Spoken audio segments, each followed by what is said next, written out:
welcome to demo day at Heath House. So we're demolishing this existing building which doesn't work for our clients' needs, and we're going to have a nice clear site ready to put a new building that will meet all of his accessible needs. Follow along for the demo. What is the plan for the entrance to the property? So we're going to do a nice grand entrance to the property because it will be in fitting with the road, but also because it needs to be accessible for a wheelchair accessible car.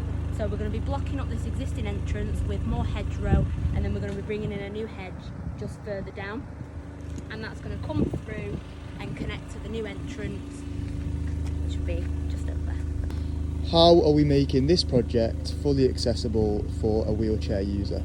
So when you're designing for a wheelchair user, you have to consider the turning circle and level thresholds. So we've been considering that throughout the project, but it's all to do with the individual user. So this wheelchair user has quite a large electronic wheelchair, so it's not the usual 1.5 turning circle, it's a 2 metre turning circle. So that has been included in all of the design. The corridors, the rooms, everything are suitable for this type of wheelchair. How do you select the right property? So it really depends on the client and the client's needs. For this one in particular, it was all about the site and the proximity to the site. So the client is a young wheelchair user, he has friends and family nearby, so we need to take that into account. But for this site, we originally thought about extending and renovating the existing home, but the more we got to know the client, we understood that that just wasn't a possibility. The corridors were too narrow, there was no level thresholds, it was just really difficult to overcome. And for a very similar cost, we can do a new build, so we decided, let's give him the property of his dreams within a new build, hence why we're demolishing today.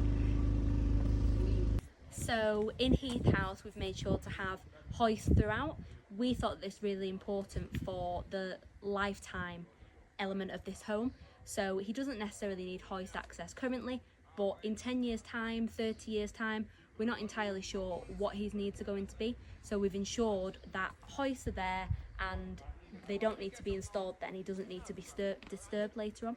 So because the project is in a residential area, is there like any time frame that needs to be considered for construction?